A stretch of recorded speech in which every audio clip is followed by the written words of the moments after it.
background is varied, but my PhD, which Sophia mentioned, is in photography, is my actual background, so I have a background in photographic practice, but work across various different mediums and have quite an interest in tapestry and textiles and materials and that sort of realm, which is how I ended up here.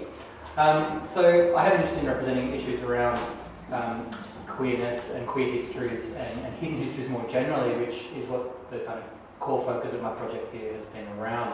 So what I'm really looking at is a project around what might be called information art, so that kind of idea that started in the 70s around representing what is effectively empirical research through art practice in a visual form. And the project I'm looking at really looks at hidden histories of queer or LGBTQ+ people in Australia, and I'll talk about that a bit more towards the end. But I thought we'd start with a brief kind of discussion of my practice, which, as I mentioned, began in a photographic field. So, again, my PhD, which kind of encapsulates the key inquiries of my practice, look at questions around photography, representation, issues of gender, sexuality and masculinity, and how those things take place in the relationship between photographers and subjects, and then ultimately between viewers or audiences when they encounter those works as well. So my PhD looked at issues around agency, particularly looking at young men and the agency that they might have in relation to the photographic medium, and in particular looking at how gender plays out around agency within that relationship, i.e. do young men have different agency to young women, to older men and so on, so how do these things play out in different age groups and different genders. This work is from a residency I did in Tokyo in 2014, where I was looking at these kind of questions and how they might be culturally specific too. So I spent 2 or 3 months in Tokyo talking to young men in that context, both queer and straight men, to discuss whether those issues might be culturally specific to Australia, where they played out differently in different contexts, such as Japan. During that trip I also went to Europe as well, and I did a residency in Berlin and made this work in Paris and other work in Paris. So again, I was looking at how these young men might interact with the photographic gaze, and issues of vulnerability and intimacy, questions around desire and representation of bodies as well sort of came to the fore in that project. And then last year, as a way to actually finish writing my PhD while I work as an academic, I left Australia for 6 months, or 8 months actually, and lived in New York, and used that time to write but also to produce work there as well. And I found it interesting making work in the American context around those sorts of questions, given the kind of centrality of American media globally and the impact of the kinds of cultural norms from that context as well.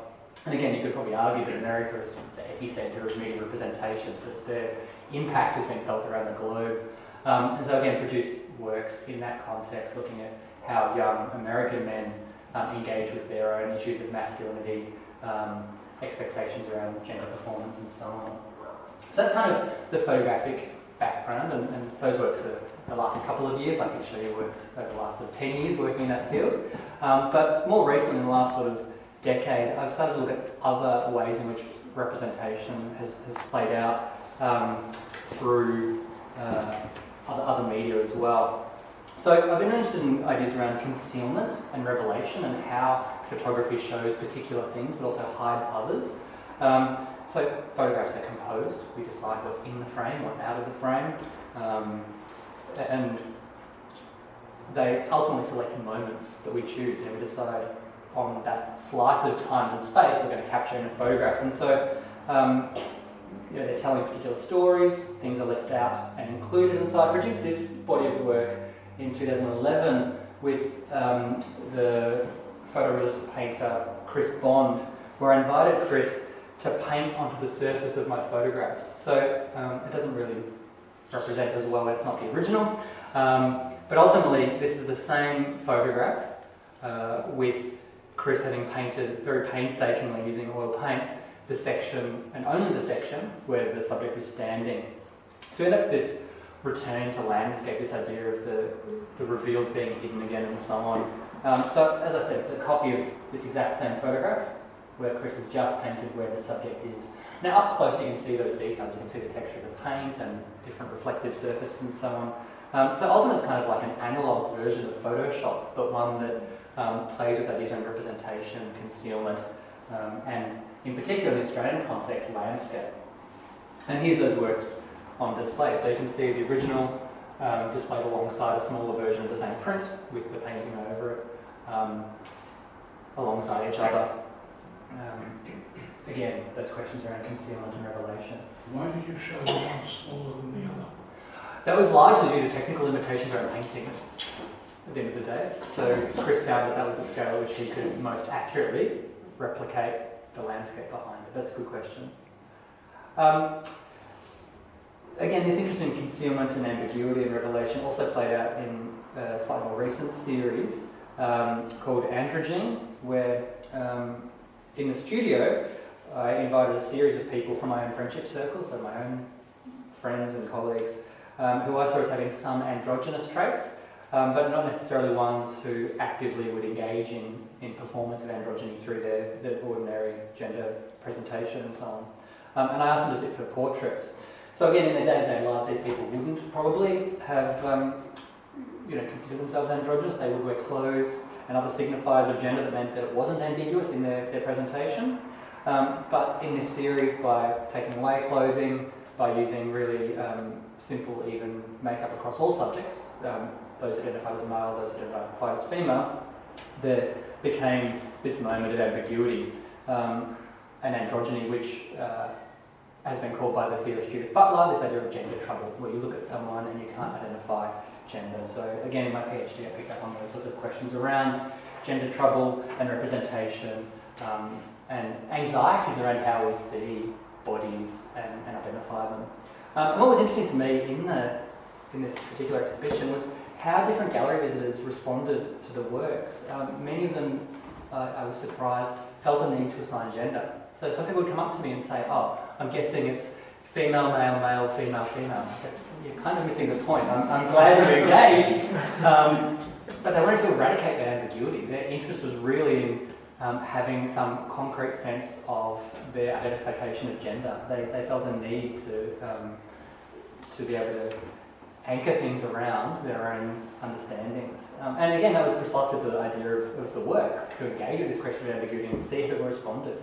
And it really highlighted how central as well that identification of gender is. You know, we look at people, hundreds of people a day probably, and automatically assign gender most of the time as a matter of kind of subconscious act. I promise you I am coming full circle to tie back to my residency in this work here, but the other element of the project that I think is relevant to tap into here is this idea of concealment and revelation that also comes through with historical engagement as well, and revealing histories. So this is a project I did a few years ago where I took a sculpture of a boat into the desert just past Mildura, so southern New South Wales it was by the time you get past Mildura, and had 4 young men carry the boat through the kind of harsh landscape in that part of the world. And the work was inspired by the story of Charles Sturt, some of you might know, who he carried 2 whaleboats, not one, but 2 whaleboats with him on his expedition into Central Australia in 1844. He was convinced there was an inland sea in the middle of Australia and sought to discover that sea. So the work ended up as a 3-channel video work. Each projection was about 4.5 metres wide, creating kind of an immersive experience with the viewer standing in the middle. And the kind of futility and failed masculinity of this expedition kind of played out through a 20-minute video that showed scenes of the landscape, scenes of this arduous carrying of the boat, and ultimately the failure of never reaching their intended destination, because of course there is no inland sea in Australia, although there may have been one millions of years ago. Which brings me to this final project I want to show, which again kind of comes full circle. This is probably the most relevant to the project I'm working on here.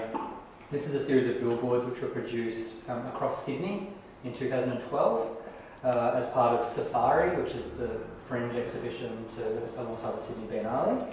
So it's a series of images from moments in the history of queer struggle. So this image, for example, is from the Stonewall riots. Others in the series are from Mardi Gras in Sydney, from same-sex marriage rallies, from ACT UP protests in Washington and so on. So these are all part of a global movement towards equal rights. This work is obviously from Mardi Gras in Sydney, the first Mardi Gras, which was ultimately a protest. Each image is emblazoned with the text "still revolting," which is a pun for me on the attitudes towards LGBTQ+ rights in our community at the moment. Revolting obviously meaning disgust in some people's definition. For others, revolting being the act of engaging in revolution, that is protest or revolting against the system. The works were all displayed in public sites across Sydney, and it was really interesting to see people's responses to them. So this image is of obviously a very public place in Sydney, most of you can identify, no doubt. So it's in the forecourt at the end of Circular Quay, just next to the bridge. And this is from an image that I took. It's in the series, it is actually an image I took, which was actually used in the media, of what was called at the time gay marriage protest at the ALP National Conference in 2011, trying to get ALP to change their policy around this. And it's really interesting to see people's responses. So when most of the works were pasted up in public spaces with permission from City Council, but this work was on a movable performance space, which Safari used as well, so performances would take place inside. When that was parked on Oxford Street, there was a really interesting response where a lot of the people read revolting in a negative sense and actually assumed this was almost like something from the the ACL or something, some kind of conservative organisation protesting against same-sex marriage rights, which is really interesting to see those kind of discourses take place. And the volunteers actually found it really productive to engage in these conversations, talk about how other people might read in those kind of ways as well.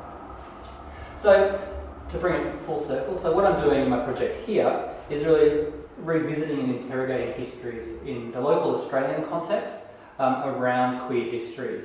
So I'm looking at archival records, historical documents, almost acting like a researcher in my time here at the Tapestry workshop, with the idea, very shortly, I've been here about 3 weeks or thereabouts, and over the next 4 or so weeks, starting to use some of this research to translate into actually making objects as well, although many of the kind of final works I imagine will take place after the residency concludes. So I want to use this as a kind of concrete example of the sort of research I've been kind of tapping into. So this is a page in a newspaper from The Arrow, which was one of Brisbane's newspapers back in the day. This is from March 4th, 1932.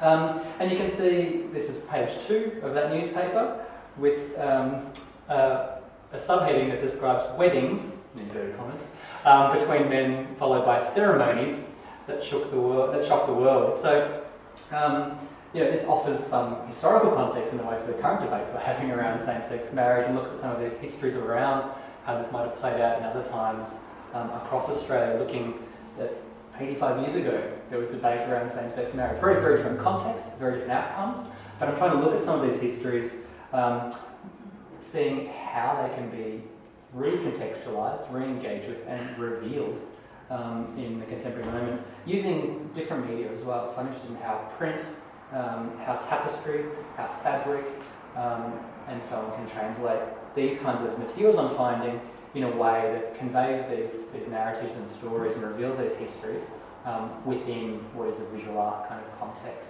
One of the images I can't get out of my head, which I couldn't find to put up here, is an image of a trans man from the early 20th century. I think his name was Bill Edwards, who became this kind of cause celeb in Australia for effectively being this kind of outlaw. So he broke the law and did all kinds of things that were that saw him end up in court, but became kind of like this queer Ned Kelly figure in the early 20th century. So I'm interested in how these translate, and this headshot of him is just right for being woven as a tapestry work as well. So already I'm seeing how these things might play out. So that's it from me, thank you.